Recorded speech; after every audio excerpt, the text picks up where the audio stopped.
Okay, good, we got that.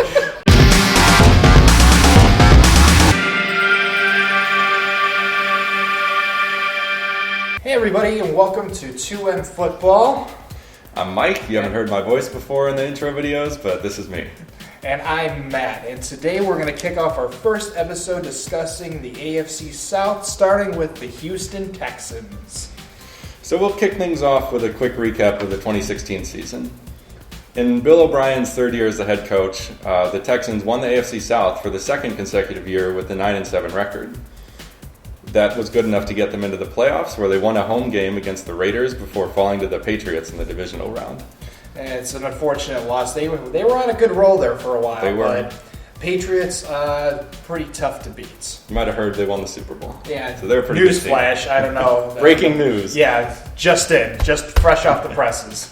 And just a quick fun fact I Fun noticed facts. is that the Texans have finished 9-7 in each of Bill O'Brien's 3 seasons as the head coach. Kind of sounds like the Saints are stuck in a little bit of a rut there, but I think that they can clinch it for at least the next year or two. But as we go through the division, we'll see that they have a little bit of competition. They sure do. Mm-hmm. So with the recap over, I think we're going to shift immediately over to the more exciting stuff, which is analyzing the offense and the defensive sides of the ball. Now, the Houston offense, overall as a team, averaged about 17.4 points, which is 29th overall in the league. So towards the bottom Pretty end. low. Yeah, not the world's best. Averaging about 314.7 yards per game, also ranked 29th. Which is a surprising number. Like 314 yards sounds like a lot. That's only 29th in the league. But then again, if you're not Matt Ryan putting up 33.9 points a game. And it's a whole other discussion, but we all know how the league is skewing more and more towards offense. Yes. Also 29th overall in the league is their passing yards at 198.5. That half is crucial. Important numbers here. But thank God, on the back of Lamar Miller, they averaged 160.2 rush yards per game, which is 8th overall in the league. So a pretty rush-heavy offense, but I mean, Yes. they're riding Lamar Miller, which I can't blame them. I can't either. It's something the Dolphins should have done when they had him on their team. Ooh, is that a shot at Miami I heard there? Just a bitter Lamar Miller fantasy owner from the last few years. Their biggest, looking over their team statistics and watching them play, I mean, everybody took shot at Brock Osweiler this year, and it's understandable. The money they paid him. I don't even want to get into that. Everybody knows the Brock Osweiler contract. It projected high expectations for someone who had never really been a starter before, so I don't know if that's necessarily fair. I think that, one, they could have offered him a good deal, but I don't know if the $122 million was a bright move. 72. Was it 72? It was 72 million. Well, but even so. 72 million, dude. Like, I mean, I would have deny a Klondike bar for 72 million. You're not wrong. 122 million would have been a bad idea. But I think the problem is everyone expected him to come out with this high slinging, like Peyton Manning style, because that's who he sat behind, and I don't think that's realistic.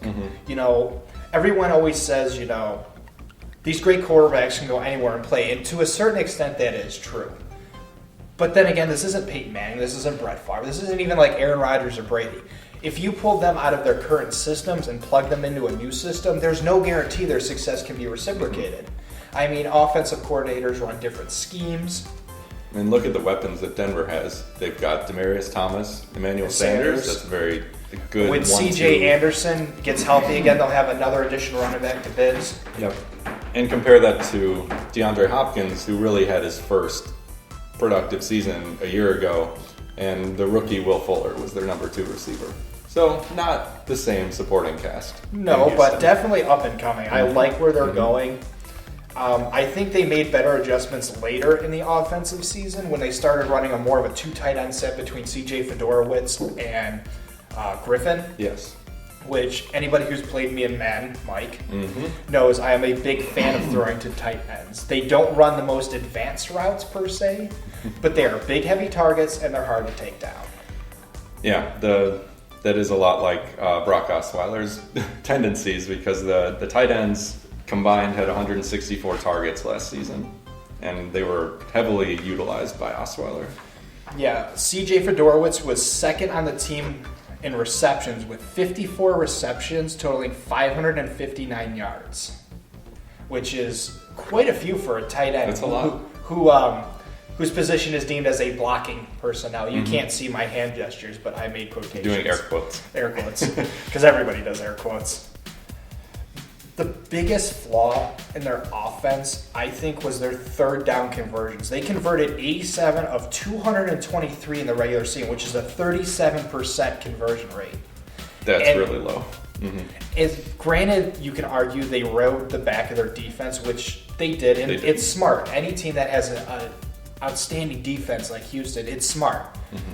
Especially because the defense helps a struggling offense, which the offense struggled. But you need to convert these third downs. You're not going to get very far in this league. It's amazing to win 9 games and only convert 37% of your overall third downs. Right. And for those of you who are really interested in numbers like we are, I even have a breakdown of their first downs, how they achieved their first downs. And it was 33% of their first downs were achieved through the run. Lamar Miller. 57 were achieved through passing. Now, I am probably a lot of that to their tight end, CJ Fedorowicz. Yeah, I don't know if that's in the numbers you have there, but on third and short or intermediate, 5 to 6 yards, that's a pretty high completion percentage throw to a tight end, 5 or 6 yards down the field. I do not have that, but that is why you are here, to fill in all the gaps that I'm sure I've left, and I'm sure that our lovely fans will point that out, undoubtedly. And then only 10%, which this is about average from everything I looked at, 10% of their first downs were achieved through penalties. So that's about average throughout the league. That percentage really doesn't change. But 33% rushing right in the back of Lamar Miller, I thought they would have for sure have achieved a lot more than just that. Being a power runner, but being quick, like he's not like a lumbering back. He can break out and kick it up. I mean, he's not the world's fastest, but he's got good set of legs on him. And speaking of Lamar Miller, we'll just get a little more into what he did this year. He had a career high in carries. As I mentioned, he was underutilized by Miami. And that was despite only playing 14 games. He still had more carries this year than any other season. His yards per carry dipped a little bit, still a respectable 4.0, but a little down from his 4.5 average the previous year. And he got into the end zone 5 times. It's a productive season, and he's definitely not what's wrong with this offense. No, and they have a respectable backup in Alfred Blue, too, who averaged a little bit better, 4.2 yards per attempt. But that's a good tandem in that backfield. I mean, and the leagues are a lot of teams are realizing more and more the respect and the need to have a run game. Like there are some teams like Green Bay, for instance, that struggle with it and kind of are like, we know we need it, but with our quarterback, we can still make the ball down the field. But they're starting to realize like you need a tandem in the backfield. I mean, you may not have the world's best. Like Atlanta has arguably one of the best ones between Devontae Freeman and Tevin Coleman. Exactly. But Miller and Blue are perfect for this Houston line. The days of one feature running back, I think, are pretty much over. You usually have and I agree with that completely, that you now have to have a balance of both a power runner and a multiple cut runner. Right. It's no longer one or the other, where you can get, your Emmitt Smith multiple cuts dancing through the things, or you get, your Night Train Lane power straight up the middle and take as many with you as humanly possible. Right. The one exception, or I'm sure there's a few, but the one that jumps to the top of my head is Ezekiel Elliott. He rarely came off the field last year. But running backs take a beating, and you need to have more than one. So you got to have him give a break. You can't throw them out there for 100 snaps and expect them to have a long career. Exactly. So it's good that the Texans have a capable number 2 who can take on some of that work to spell Miller. The thing I don't like about offenses in general, and this is really my opinion, like quarterbacks need to be mobile, I understand that, but looking at this, like your quarterback should not be the third leading rusher on your team. I really don't think so. Like they have Jonathan Grimes, who's another decent back, not the world's best, but I mean there's another option. Your quarterback should not be your third leading rusher. I mean that line arguably needs a little bit of work. Right. I was going to say very rarely is it a designed run. He gets flushed out of the pocket by pressure, and if he doesn't see anyone open, he's going to take off. But Osweiler himself rushed for 131 yards. That's quite a bit. I mean, even if that means you're going 131 yards beyond the line of scrimmage to even start that count. There's getting flushed out and making a pass, and then getting flushed out and running for your life. Their offensive line is nowhere near as bad as the Colts have been. This is true. That's a number I would expect Andrew Luck to have, not Brock Osweiler, where the line needs a little bit of work, but it's not so terrible that it's trash. Right. But overall, I think I can safely say that the offense is in work, and I think we should expect better things coming forward. I think it's going to take some work, but I don't think we should criticize Osweiler just yet. Give him another year, give him an offseason to work, and we can see what he can do. Just one other guy I want to highlight is Will Fuller. Like I mentioned, he was the Texans' first-round pick this past year because this is his rookie season. And while he didn't have a great year numbers-wise, he flashed his speed and big playability all the time. He averaged 13.5 yards per catch, just 2 touchdowns, but he did have the offense's longest play of the season, which was a 53-yard reception. The knock against him is that he struggles with drops on some pretty routine passes sometimes. And this was a trend in college, too. And it's unfair, too, because it reflects on the quarterback, and that's not entirely fair. You look at Osweiler's completion percentage, and here it says 59%. Yeah. Well, that's not entirely his fault. Exactly. They don't factor in drops. And I watched, but I watched the division game against Week 4 versus Tennessee, and there were 3 blatant receiver drops. Like, they were in their hands, they closed their hands, and then the ball was on the ground. Right. And unfortunately, that's 3 less completions for Osweiler, but that reflects on his completion percentage. I would say the future is really bright for Fuller, though. He's going to be a big part of their offense. I think so, especially as a number 2. Right. As you said, if they go to more of a 2 tight end set with Fuller and Hopkins as the wideouts, I think that would be one of the most dangerous offensives definitely the division, perhaps even in the league, in the AFC. Right. So after a whole offseason of Fuller, Hopkins, and Osweiler all working together, build up that chemistry, get on the same page, they should be much more dangerous next year. Yeah. And with that, we're going to switch real quick over to the defense, which there's not a lot to say because the Houston defense has played. They're good. Very, very well. I could argue they carried the team. They took them to that 9-7 record. They did what they needed, and this is the way I believe. As you guys saw, I'm USA football trained as a coach. I would love to coach a football team. And my belief is that you should never point the fingers at each other, but your team helps each other. When the offense struggles, it's on the defense's job to help sort of pick up the pace and give the offense its opportunities. Vice versa, if the defense is struggling, the offense needs to pick it up. You don't point blame, you just take more of the responsibility to help the team and do what you needed. Right. And Houston defense stepped up beautifully. They really did. They were the number 1 defense as far as yards per game, giving up 300 per game. They were number 2 versus the pass and 12 versus the run. So maybe their linebacking core could use a little work to help shore up that run defense. Definitely, but overall, I am happy where they were. And as long as they don't do anything drastic and changes, which I hope they won't. Well, so here's one change coming up. The defensive coordinator, Romeo Crennel, his contract is up this season. And now he's expected to stay with the team and become an assistant head coach to O'Brien. And they're going to have the linebacker coach, Mike Vrabel. He was a former player, too, I think, with New England. He's been promoted to fill the defensive coordinator opening. Ooh, so that's which something could be good news for the linebacking. Because if there's anything you learn is when they get in a more powerful position, they will come down on you twice as hard as if they were just your coach. Exactly. Especially when everyone else is doing a good job. And speaking of people that are doing a great job, we'll talk about him in a minute when we discuss free agency, but A.J. Bouye as a corner is getting up there with one of the best, like the old Darrelle Revis. Yes, I said older Darrelle Revis. When we cover the Jets, I'm sure we will talk about we will. Revis Island. We definitely will. Revis Resort, as I heard in the league papers. That's good. Bouye might be creating his own island over there. He needs a little bit of work, and Mike, I won't take away all from your guy, but we'll get to him. But even that front, like the linebacker core has great potential. Brian Cushing does a phenomenal job. I really like him. He's got speed. He's got power. John Simon is a work in progress. Yeah. I think they should keep him, though. I like continuity in a team. I don't like when you have something working, I don't like changes. Right. And their defense is good. Could it use improvements?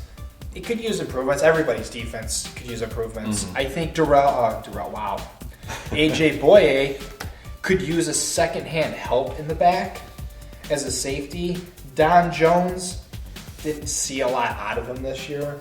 Not really top of my list as a player. I mean, a good counterpart, but they need a little bit of secondary help, I think. Right. You can't have one major shutout guy and expect them to cover that secondary. Want to talk about the D-line for a minute? Oh, sure. So as everyone knows, especially if you're a Texans fan, J.J. Watt missed most of the season. But a guy who really stepped up was Jadeveon Clowney, Yes. who was their first-round pick a few years ago. Hasn't really lived up to that yet, but in this past season he did have 6 sacks and showed flashes of the guy that they're looking for when they drafted him. So I think between him and Watt, assuming he comes back healthy, which everything indicates he will next year, I think that could be a really fearsome combination up there. And it's not a matter of if he comes back healthy, it's can he stay healthy. That's true. There are a lot of players in this league this year that are big up there with name value, but injuries have plagued. And I'm going to go out there and be the first to say it.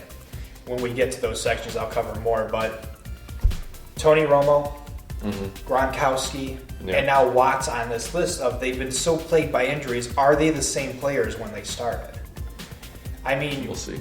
Time will tell, Yep. but it's getting to the point where they're not playing full seasons anymore because they play a couple of games and then they're lingered by a lingering injury. Yep. They heal up for a few weeks, they come back and then suffer a huge injury. And it's like, you got to stay healthy to play. That's the plus side potentially with Watt, is that he only played 3 games this year. So he'll have almost a full calendar year to recover from his herniated disc. And hopefully he can be, as he said, at least close to the same player that he's been throughout his career. It's something definitely to keep an eye on. But Jadeveon Clowney was ranked 4th on their defense in overall tackles, which was a huge help because with Watt down, they needed someone else to be able to step up. And then in the middle of the line, they had Vince Wilfork playing this year, but he's retiring. Yeah, the old Patriot himself. Yeah. He's one of my favorite players. It's kind of sad that his last game is going to be losing to the Patriots in that playoff game. I bet he would have loved to beat them. It is. It's like, I'm sure he would have loved to beat them one more time and then go out. Yeah. Well, you always want to go out in a blaze of glory. But it's strange to see these names of like possible retirements. Like when we get to the AFC North, there's been rumors circulating the league of Roethlisberger's retirements. Yeah, I heard that. It's just weird to think that one day we're all going to wake up and these names that even some of the kids have grown up knowing with Brady, Manning, Roethlisberger, like. Eventually, those guys will be talked about the same way as like Joe Montana is, and Brett Favre and Kurt Warner, yeah. People we grew up with. But anyway, back to Wilfork. The guy playing behind him was a 5th-round draft pick this past year named DJ Reader, and he did play in a rotational role. He had 22 total tackles and a sack, sometimes spelling out Wilfork when he needed a break. So depending on how Reader, if he makes a jump in his second year and whatever else the Texans may do to address the position, this has the potential to be a strength. Oh, yeah. And I think that, the offseason, obviously teams are going to work hard. There's going to be evaluation. But Reader stepped up. He had 22 combined tackles as well as you said the sack, which is a backup sort of rotational. Especially a defensive tackle. They don't get sacks very often. Right. So I think he has the potential, a little bit of off-season work, built up his speed a little bit maybe, come off those blocks a little bit faster. Yep. And he will be a good replacement. Yeah, he should be capable. And now for the moment we've all been waiting for. The secondary. Let's start with Bouye. Just get that out of the way right now. Should we tie him in with our free agency? Right, he's a free agent. Yes. Yeah. So we're gonna mix our secondary and carry over into Mike's free agency elite pick. Insert massive title here. Right? Yeah, so AJ Bouye. Go on. This is your boy. He Your boy. listed as third on the depth chart, I believe, right now. But he did start a lot of games this year. Oh, I'm wrong. He's second on the depth chart. Well, I agree with that then because he's listed behind Jonathan Joseph as right cornerback. Mm-hmm. Yeah. Okay. So I watched a couple of Bouye's games this year. And he, as the number 2 corner, he would cover the number 2 receiver for opposing teams. And I really liked what I saw from Bouye this year. Just some notes I made when I was watching him play is he seems to do a really good job of keeping his eyes in the backfield. Like while he's covering, he's angled towards the quarterback typically, so he's poised to make a break on the ball when he sees it's about to come out. He's strong. He's really physical in man coverage when they have him play close. Sometimes too much so, because as Matt's research found, he was penalized a lot. Ryan, I have it here somewhere. Keep going, Mike. He routinely had showed blanket coverage on the wide receivers. There was often nowhere to throw the ball in the 2 games I saw. Right, and I agree. Physical corners are needed because these receivers are huge. Yeah. I mean, let's take Julio Jones. He's like, 6'7", 202 pounds. Like, that's a big guy to try and tackle. Big man, yeah. What I saw when I watched was great coverage, but Bouye also led the Texans on the team with 10 penalties. 6 of those were defensive pass interference, combined for 102 yards. He can be handsy, which is good. A lot of what I saw on it was, hands obviously are going to go flying when you're trying to block the ball, but what I didn't like and what I hate the most is when they don't turn around and look. When they see the ball leave the quarterback, but then they focus on the receiver. You have to turn and look for that ball, because then any contact made, the refs can look at it as it's incidental because you weren't paying attention to where your hands were. You're playing the ball. You're trying exactly. Yeah. Mm-hmm. And he just needs to learn to turn back a little bit and cut down on those penalties. Your number 1 ranked defense should also carry the number 1 penalized player on the team. Right, and he's a young guy, so he can learn. He's just coming off his rookie deal, so he's only 4 years into his career. Getting back into some more of my notes here. The opposing quarterback rating throwing against Bouye was 58.5. And as you know, that's on a 158 scale. So that's pretty good. Yeah. Pretty good. One thing, though, is he's not much of a factor in run support, which is true of a lot of cornerbacks. They're just coverage guys. And I saw Bouye getting pushed around by wide receivers and tight ends on running plays. So he's not much of a factor there. So the 2 games I specifically analyzed were Week 8 against the Detroit Lions. And throwing against Bouye's coverage, Matt Stafford was 3 for 7 for just 26 yards against throwing against Bouye. So that's a pretty solid game there. Yeah. He did, though, to your point about the penalties, have 2 defensive pass interferences called against him. They were both on slant routes where he was just all over the guy's back. The coverage was too good. So good it was penalty worthy? Yes, yeah. He had 5 tackles and 1 pass deflection in that game.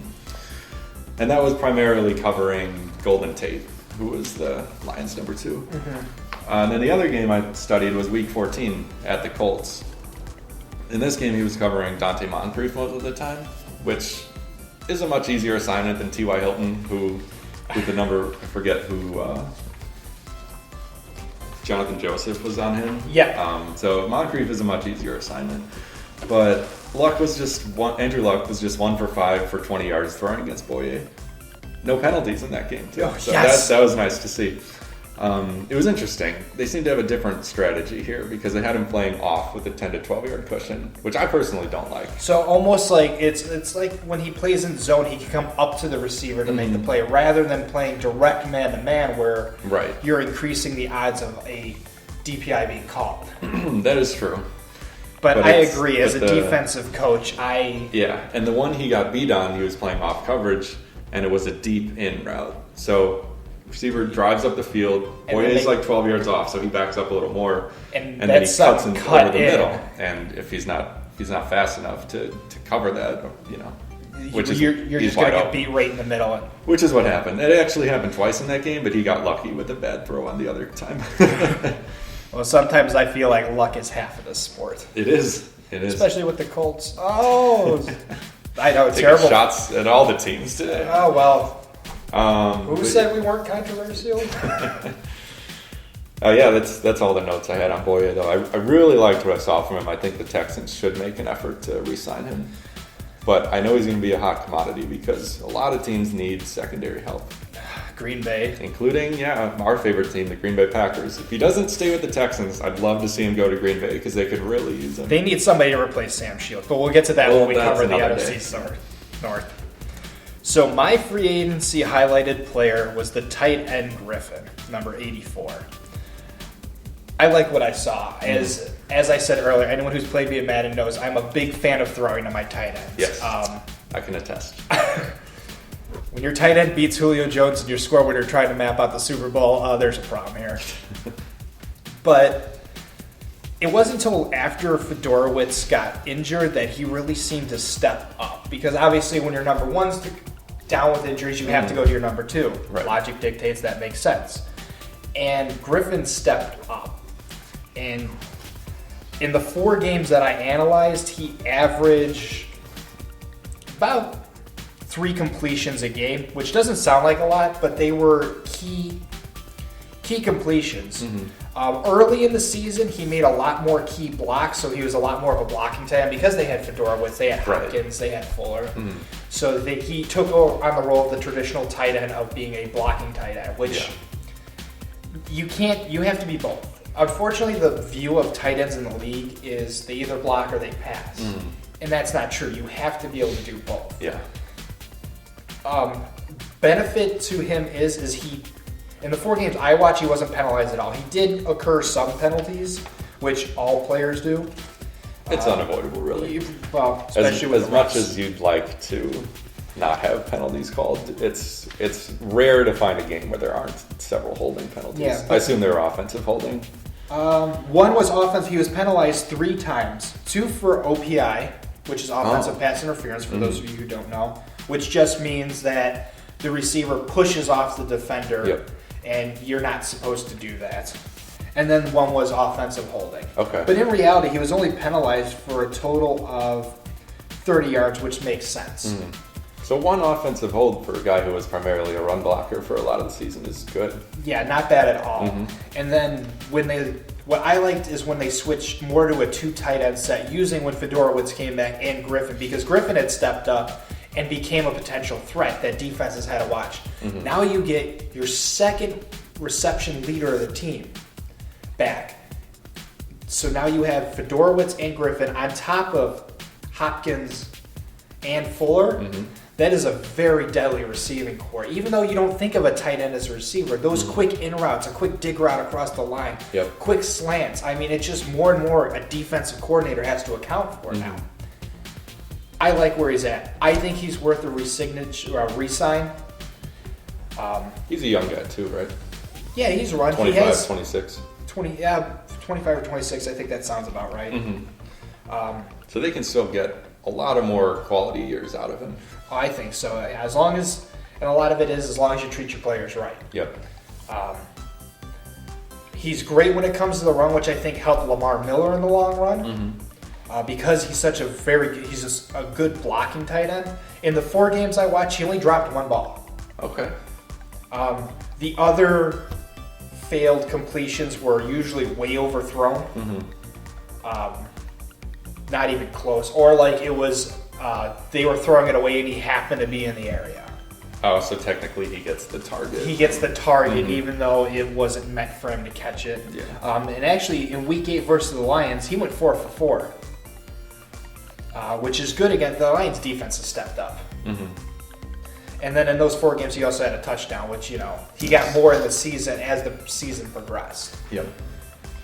But I like him. So re-sign Griffin. Re-sign Griffin, re-sign Bouye. And then just a couple other notable free agents here. You mentioned John Simon earlier, their outside linebacker. Yes, I did. 51 combined tackles, 3.5 sacks. And his future was probably going to depend a lot on Vrabel, who was the linebacker coach. He's coming into the DC role now. You got to hope that he keeps Simon around for continuity. I think so. There's a good chance that they'll do that, I think. Demps. Yep, they're starting strong safety. I like him. I like him too. He had a team high 6 interceptions this year, which was also his or career best. 54-yard return total. Yeah, and a forced fumble. So he made some big plays for them. Let's see, he had 55 tackles, which is solid. And he's 31 years old, so not too old. He'd be worth. He's got at least 4 more good years on him. Each of the last 2 years, they've re-signed him to a 1-year deal, which is kind of interesting. We'll see if they I think at that point, like safeties, it's a lot on how your legs are. That's a lot of running for a strong safety. Yeah. So as long as he continues to take care of himself and stay healthy, I don't think they want to, and I'm going to bring up his name again, I don't think they want to lock him into a Revis deal where they say they're all good to go. You put him in this long extended contract, and then all of a sudden, you don't know what your body's going to do. Right. I think another 1-year deal would be appropriate, maybe 2 years. I would even say, depending on how this next season goes, so use 2017 to analyze him. If he still is playing at that high level, I could go as much as a 3-year deal. So and you're saying a 1-year deal for 2017, and then a 3-year deal. Yeah, because if they do a 1-year deal again, that'll be 3 years in a row they've signed him again for 1 year, and he's met the challenge every time. So I would feel comfortable taking that 3-year risk. Yeah, and Grimes. a bunch of other Grimes, the number 3 running back. He played only 10 games, but he had 23 rushes for 105 yards, and then 13 receptions for 94 yards. Not bad for a third straight running back. Yeah. Averaging 4.6 and 7.2 respectively. Also, this is kind of interesting. Both their punter and kicker are up. Their contracts are up this season. And I don't want to get too deep into kicker analysis, but Novak is 35 years old, and he missed 3 extra points, he had the 3rd worst percentage in the league. 35 of 41 on field goals, which was very middle of the pack. 85.3%. Which is, I don't know, maybe not quite what you're looking for. Well, this has been a weird year with kick. I don't know what happened this year. Special ever teams since struggled. they moved back the extra point, and a lot of kickers have struggled with that. And it's really interesting because it's still a short field goal, essentially. Exactly. It's what they would used to call a chip shot. But now it's not a guarantee at all. The way I see it, though, with punters and kickers, unless there's somebody obviously better available, you just re-sign them because... Right. And the Seahawks just signed Blair Walsh. The Blair Walsh project. Interesting. So he's off the market. And you don't want to... I'm going to take a shot at another team here. You don't want to draft a kicker in the 2nd round, especially. Who could you be referring to, Mike? Sorry, Tampa Bay. So for those 2 guys, I would just keep re-signing them unless something better shows up. Yeah. Let's see. The punter, Lechler, had the 6th highest punt average in the league, which is pretty cool. And he pinned opponents inside their own 20 on 42% of his punts. Can't beat that. Well, you could. A lot of punters had a higher percentage of it, so you can beat that, but... I'd say just stick with those guys for now. And I think that's about all we got on the Houston Texans. That is the Houston Texans in a nutshell. They've got a bright future. They're good. I think for at least one more solid year, we should see them atop the AFC South. But as we'll get to, I think there's teams that are coming up that are much deadlier than they're given credit for. Yep. And I will hint at this immediately and say Jacksonville. Whether Mike agrees with me on this or not, I think Jacksonville is quickly becoming a threat, and we'll find out more. I was going to go Tennessee, but I guess we'll... Well, okay, that's also respectable. So the division as a whole is on the rise. Yep, Colts have a few issues, but overall, I mean, as much as they're mocked more than they should be. They're considered a laughing stock because of who's in their division, and really, it's a good division. It is. So... thank you, everybody, for being a part of this and listening to us talk forever on this stuff. If you enjoyed what you heard, there's a subscribe and like button below. We would love it if you clicked it, and I'm sure the buttons would like it too. Leave your comments below, respectfully, please. We are open to all opinions. We'd love to hear what you guys think of it. Just try to be nice to each other, please. That's all we ask. And we will see you next time here at 2M Football. See you later. Bye-bye.